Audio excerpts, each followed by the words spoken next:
অনেক দিন পর মনটা খুব ভালো লাগছে, কারণ আজ আমরা তিনজনে মিলে যাচ্ছি কুলপুকুর মায়ের মন্দিরে পুজো দিতে।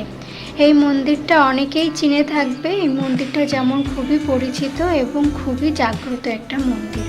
আর আমাদের বাড়ির থেকে একদম একটুখানি, বেশি দূর না, তো ওই 10 মিনিটের মতো রাস্তা।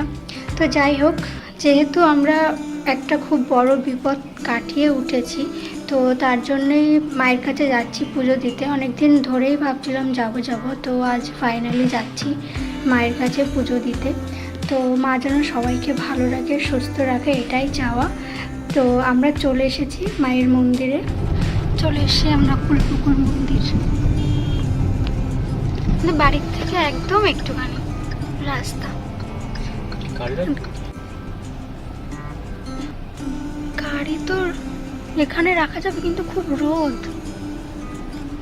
পুজোয় বসে গেছে, বুঝলে।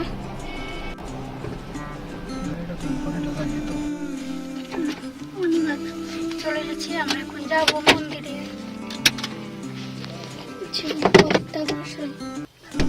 শুরু হয়ে গেছে, লেট হয়ে গেছে। আমরা এখান থেকে পুজোর ডালাটা কিনে নিচ্ছি। তো এটা মন্দিরের বাইরেই এই দোকানটা বসে, মানে আরও 2-3টে দোকান আছে, তো এখান থেকেই কিনে নিচ্ছি।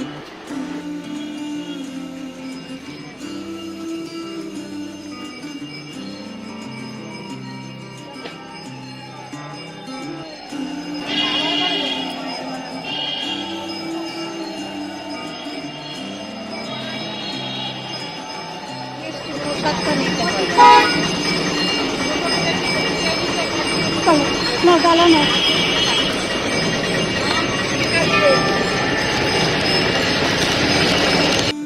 মায়ের ওখানে আমরা ডালা দিয়ে এসেছি আর বসেও পড়েছি, কারণ এখনই পুজো শুরু হবে।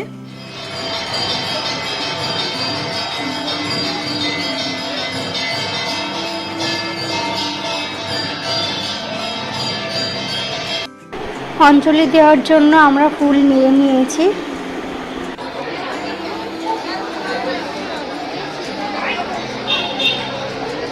তাহলে পুজো দেওয়া কমপ্লিট হয়ে গেছে, ডালাও নিয়ে নিয়েছি ওখান থেকে।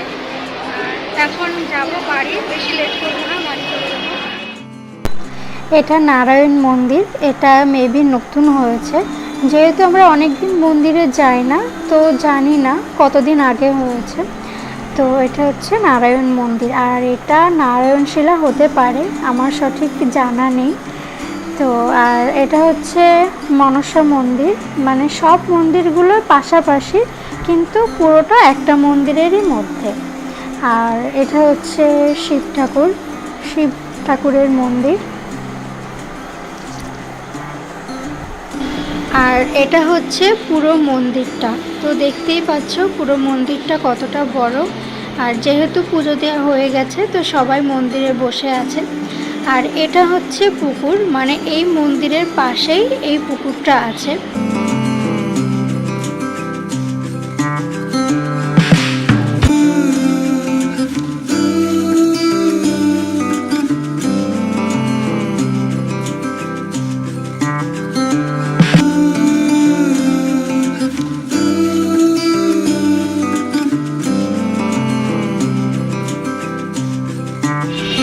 পুজো দেওয়া কমপ্লিট। তো এখন আমরা যাচ্ছি গাড়ির কাছে। গাড়িটা এখানেই রাখা ছিল, এই যে মাঠ, মন্দিরের পাশে এই মাঠ।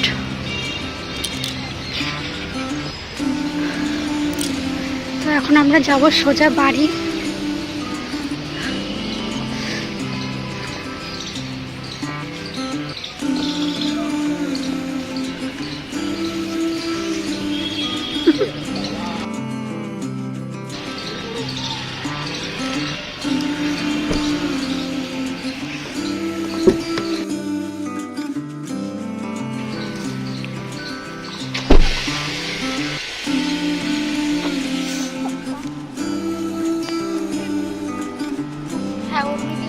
তো আজ তোমাদের সাথে ছোট্ট একটা ব্লগ শেয়ার করলাম।